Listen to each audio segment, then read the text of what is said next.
Hey guys! I know a lot of folks have been anxiously awaiting my next flipped fairy tale, and I've been holding off on talking about it until my other releases this year were out of the way. So now that that's happened, here we are. Some of you may have seen the cover for Ride the Wind if you were a LitCube subscriber in August, or if you've won a giveaway from me recently, you've seen it in magnet form. But I haven't really done a full-blown reveal for it aside from that, so first up, I'm going to show you this. It's probably not evident from the cover which fairy tale I'm flipping in this book, and it's admittedly not one that's widely known like the other two, that being Snow White for Shadows on Snow, and Jack and the Beanstalk for The Stillness of the Sky.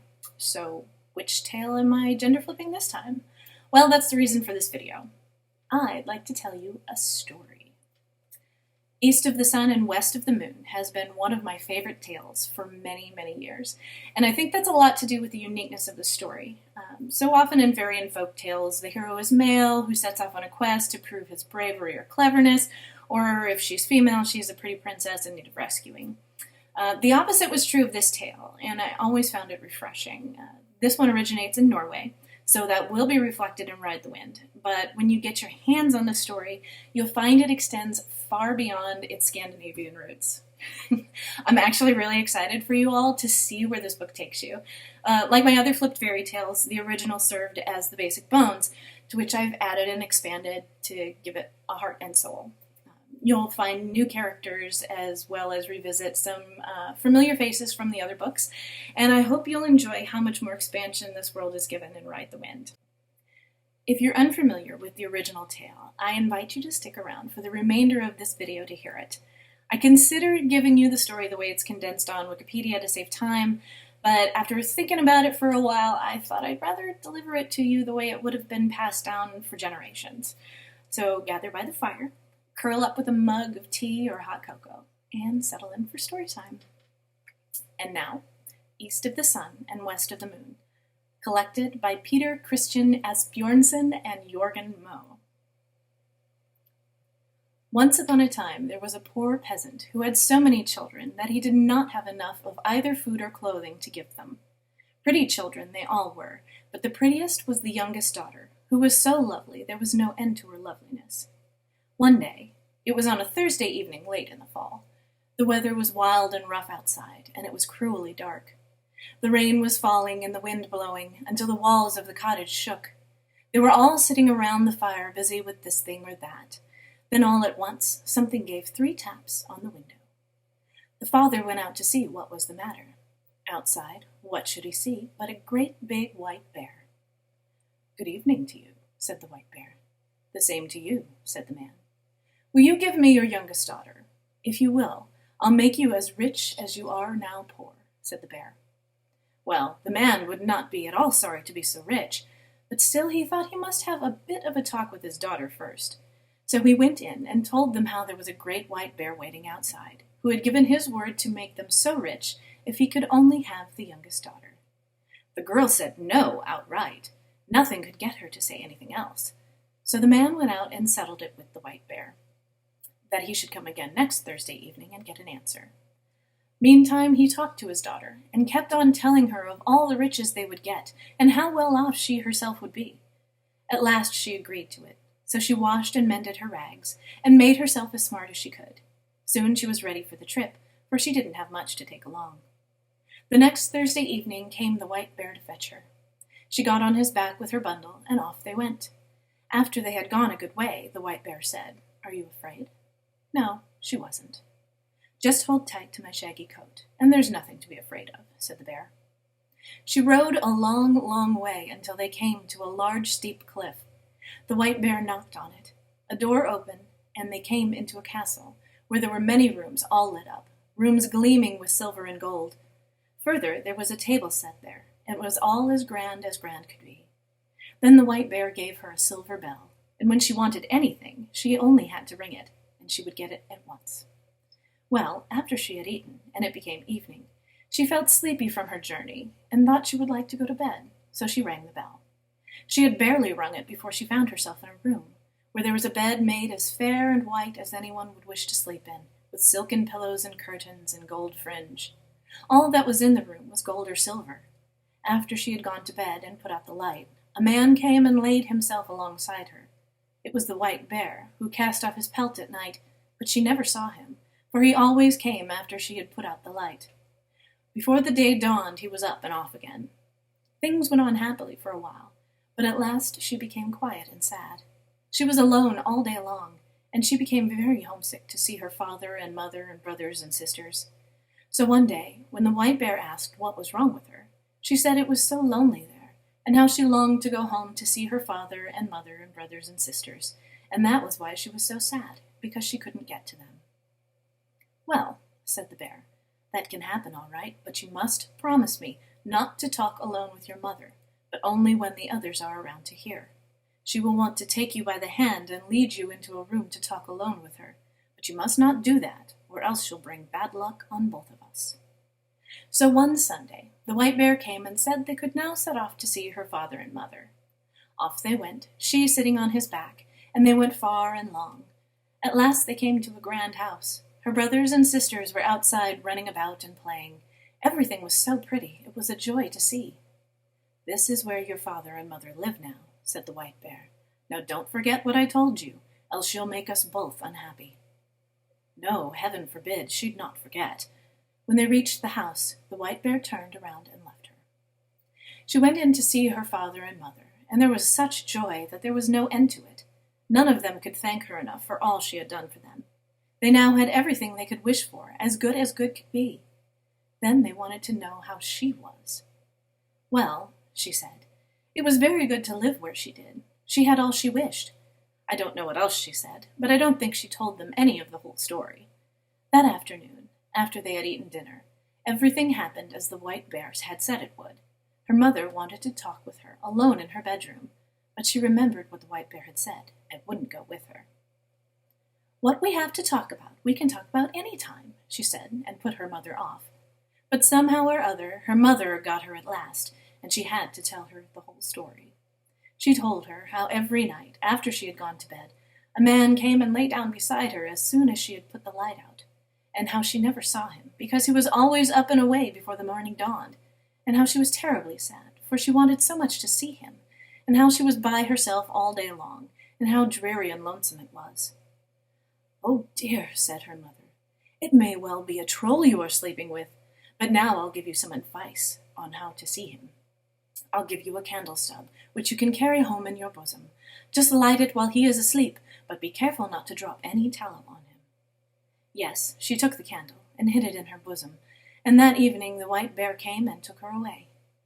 But when they had gone a piece, the white bear asked if all hadn't happened as he had said. She couldn't deny that it had. "Take care," said he. "If you have listened to your mother's advice, you will bring bad luck on us both, and it will be finished with the two of us." "No, by no means." When she reached home and had gone to bed, it was the same as before. A man came and lay down beside her, but in the middle of the night, when she heard that he was fast asleep, she got up and lit the candle. She let the light shine on him, and saw that he was the most handsome prince one ever set eyes on. She fell so deeply in love with him that she thought she couldn't live if she didn't give him a kiss at once. And so she did. But as she kissed him, she let 3 drops of hot tallow drip onto his shirt, and he woke up. "What have you done?" he cried. "Now you have made us both unlucky, for had you held out only this 1 year, I would have been free. I have a stepmother who has bewitched me, so that I am a white bear by day and a man by night. But now all ties are broken between us. Now I must leave you for her. She lives in a castle east of the sun and west of the moon, and there, too, is a princess, one with a nose 3 yards long, and now I will have to marry her." She cried and grieved, but there was no help for it. He had to go. Then she asked if she could go with him. No, she could not. "Tell me the way, then," she said, "so I can look for you. Surely I may do that." Yes, she could do that, but there was no way leading to the palace. It lay east of the sun and west of the moon, and she'd never find her way there. The next morning, when she woke up, both the prince and the castle were gone, and she was lying on a little green patch in the midst of the thick, dark forest, and by her side lay the same bundle of rags she had brought with her from her old home. When she had rubbed the sleep out of her eyes and cried until she was tired, She set out on her way and walked many, many days, until she came to a high cliff. An old woman sat under it, and played with a golden apple which she tossed about. The girl asked her if she knew the way to the prince, who lived with his stepmother in the castle east of the sun and west of the moon, and who was to marry the princess with a nose 3 yards long. "How did you come to know about him?" asked the old woman. "Maybe you are the girl who should have had him?" Yes, she was. So, it's you, is it?" said the old woman. "Well, all I know about him is that he lives in the castle east of the sun and west of the moon, and that you'll get there too late or never. But still you may borrow my horse, and you can ride him to my next neighbor. Maybe she'll be able to tell you, and when you get there, just give the horse a switch under the left ear, and beg him to be off home. And you can take this golden apple along with you." So she got on the horse, and rode a long, long time, until she came to another cliff, under which sat another old woman, with a golden carding comb. The girl asked her if she knew the way to the castle that lay east of the sun and west of the moon, and she answered, like the first old woman, that she knew nothing about it, except that it was east of the sun and west of the moon. "And you'll get there too late or never, but you can borrow my horse to the next neighbor. Maybe she'll tell you all about it, and when you get there, just switch the horse under the left ear and beg him off for home." This old woman gave her the golden carding comb. She might find some use for it, she said. So the girl got up on the horse and again rode a long, long way. At last she came to another great cliff, under which sat another old woman, spinning with a golden spinning wheel. She asked her as well if she knew the way to the prince, and where the castle was that lay east of the sun and west of the moon. But it was the same thing over again. "Perhaps you are the one who should have had the prince," said the old woman. Yes, that she was. But she didn't know the way any better than the other two. She knew it was east of the sun and west of the moon, but that was all. "And you'll get there too late or never, but I'll lend you my horse, and then I think you'd best ride to the east wind and ask him. Maybe he knows his way around those parts, and can blow you there. When you get to him, just give the horse a switch under the left ear, and he'll trot home by himself." She, too, gave her golden spinning wheel. "Maybe you'll find a use for it," said the old woman. She rode many weary days before she got to the east wind's house, but at last she did reach it, and she asked the east wind if he could tell her the way to the prince who lived east of the sun and west of the moon. Yes, the east wind had often heard tell of it, the prince and the castle, but he didn't know the way there, for he had never blown so far. "But, if you want, I'll go with you to my brother West Wind. Maybe he knows, for he's much stronger. If you will just get on my back, I'll carry you there." Yes, she got on his back, and off they went in a rush.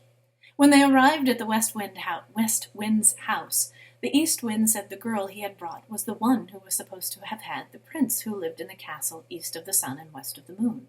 She had set out to find him, and he had brought her here, and would be glad to know if the West Wind knew how to get to the castle.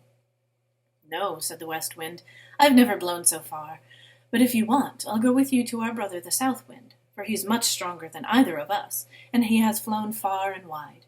Maybe he'll tell you. Get on my back, and I'll carry you to him." Yes, she got on his back, and so they travelled to the South Wind, and I think it didn't take long at all.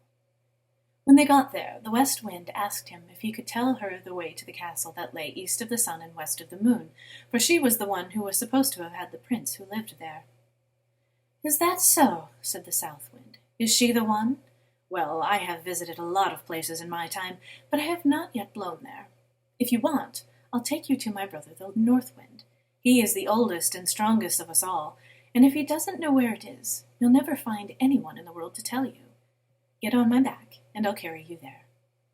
Yes, she got on his back, and away he left his house at a good clip. They were not long under way.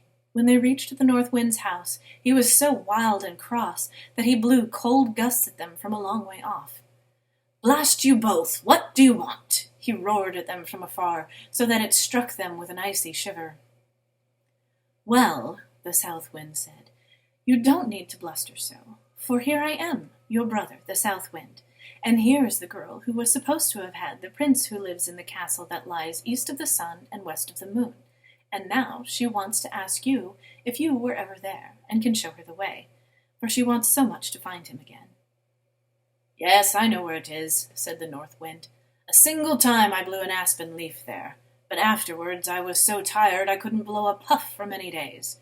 But if you really wish to go there, and aren't afraid to come along with me, I'll take you on my back and see if I can blow you there." Yes, with all her heart, she wanted to go and had to get there if it were at all possible, and she wouldn't be afraid, however madly he went. "Very well, then," said the North Wind, "but you must sleep here tonight, for we must have the whole day before us if we're to get there at all." Early next morning the North Wind woke her, and puffed himself up, and blew himself out, and made himself so stout and big that he was gruesome to look at. Off they went high up through the air, as if they would not stop until they reached the end of the world. Here on earth there was a terrible storm. Acres of forest and many houses were blown down, and when it swept over the sea, ships wrecked by the hundred. They tore on and on, no one can believe how far they went, and all the while they still went over the sea, and the North Wind got more and more weary, and so out of breath he could barely bring out a puff, and his wings drooped and drooped, until at last he sunk so low that the tops of the waves splashed over his heels. "Are you afraid?" said the North Wind. No, she wasn't. They weren't very far from land by now, and the North Wind had enough strength left that he managed to throw her up on the shore under the windows of the castle which lay east of the sun and west of the moon. But then he was so weak and worn out that he had to stay there and rest many days before he could go home again. The next morning the girl sat down under the castle window and began to play with the golden apple. The first person she saw was the long-nosed princess who was to have the prince. "What do you want for your golden apple, you girl?" said the long-nosed one as she opened the window. "It's not for sale for gold or money," said the girl. "If it's not for sale for gold or money, what is it you will sell it for? You may name your own price," said the princess. "Well, you can have it if I may get to the prince, who lives here, and be with him tonight," said the girl whom the North Wind had brought. Yes, that could be done. So the princess took the golden apple, but when the girl came up to the prince's bedroom that night, he was fast asleep. She called him and shook him, and cried and grieved, but she could not wake him up. The next morning, as soon as day broke, the princess with the long nose came and drove her out. That day she sat down under the castle windows and began to card with her golden carding comb, and the same thing happened. The princess asked what she wanted for it. She said it wasn't for sale for gold or money, but if she could have permission to go to the prince and be with him that night, the princess could have it. But when she went to his room, she found him fast asleep again, and however much she called and shook and cried and prayed, she couldn't get life into him. As soon as the first gray peep of day came, the princess with the long nose came and chased her out again. That day the girl sat down outside under the castle window, and began to spin with her golden spinning wheel, and the princess with the long nose wanted to have it as well. She opened the window and asked what she wanted for it. The girl said, as she had twice before, that it wasn't for sale for gold or money, but if she could go to the prince who was there, and be alone with him that night, she could have it. Yes, she would be welcome to do that, but now you must know that there were some Christians who had been taken there, and while they were sitting in their room, which was next to the prince's, they had heard how a woman had been in there, crying, praying, and calling to him for 2 nights in a row, and they told this to the prince. That evening, when the princess came with a sleeping potion, the prince pretended to drink it, but threw it over his shoulder, for he could guess it was a sleeping potion. So when the girl came in, she found the prince wide awake, and then she told him the whole story of how she had come there. "Ah," said the prince, "you've come in the very nick of time, for tomorrow is to be our wedding day. But now I won't have the long nose, and you are the only woman in the world who can set me free. I'll say that I want to see what my wife is fit for, and beg her to wash the shirt, which has 3 spots of tallow on it. She'll agree, for she doesn't know that you are the one who put them there. Only Christians, and not such a pack of trolls, can wash them out again. I'll say that I will marry only the woman who can wash them out, and ask you to try it." So there was great joy and love between them all the night. But the next day, when the wedding was planned, the prince said, "First of all, I'd like to see what my bride is fit for." "Yes," said the stepmother with all her heart. "Well," said the prince, "I've got a fine shirt which I'd like for my wedding shirt, but somehow or other it got 3 spots of tallow on it, which I must have washed out. I have sworn to marry only the woman who is able to do that. If she can't, then she's not worth having." Well, that was no big thing, they said, so they agreed, and the one with the long nose began to wash away as hard as she could, but the more she rubbed and scrubbed, the bigger the spots grew. "Ah," said the old troll woman, her mother, "you can't wash. Let me try." But she had hardly touched the shirt before it got far worse than before, and with all her rubbing and wringing and scrubbing, the spots grew bigger and blacker, and the shirt got ever darker and uglier. Then all the other trolls began to wash, but the longer it lasted, the blacker and uglier the shirt grew, until at last it was all black all over as if it had been up the chimney. "Ah," said the prince, "none of you is worth a straw. You can't wash. Why, there, outside sits a beggar girl. I bet she knows how to wash better than the whole lot of you. Come in, girl," he shouted. She came in. "Can you wash this shirt clean, girl, you?" he said. "I don't know," she said, "but I think I can." And almost before she had taken it and dipped it into the water, it was white as driven snow, and whiter still. "Yes, you are the girl for me," said the prince. At that, the old troll woman flew into such a rage, she exploded on the spot, and the princess with the long nose after her, and the whole pack of trolls after her. At least I've never heard a word about them since. As for the prince and princess, they set free all the poor Christians who had been captured and shut up there. They took with them all the silver and gold, and flew away as far as they could from the castle that lay east of the sun and west of the moon. So there you have it. That's the original story. As with my other 2 flipped fairy tales, I reversed the gender roles to form something new. Admittedly, I was a tiny bit hesitant to do so, as at first I was concerned about losing the qualities I loved about the original. But after about 10 seconds, I realized that was a little hypocritical on my part. The whole point of exploring these tales in gender reversal is to see how and why the story changes because of that. And so I pressed on, and maybe fixed a few other things. Lucas's story takes him all around the fantastical kingdom where fairy tales live and breathe. The lands he visits and the characters he meets really do wonders to expand this world. You're in for some surprises and maybe a few promises for books to come. As a little reward for making it all the way to the end of this video, because I know it's a little long, I have one final announcement.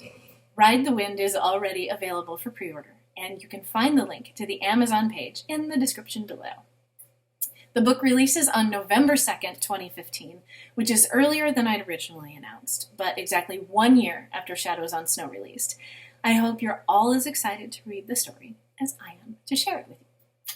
So that's it. If you'd like more information on me and or my work, you can find me at starlahuchton.com, on Facebook at the Starla Huchton author page, on Twitter as @Starla Huchton, or you can sign up for my mailing list, which is only sent emails when I have a new release, so no spam.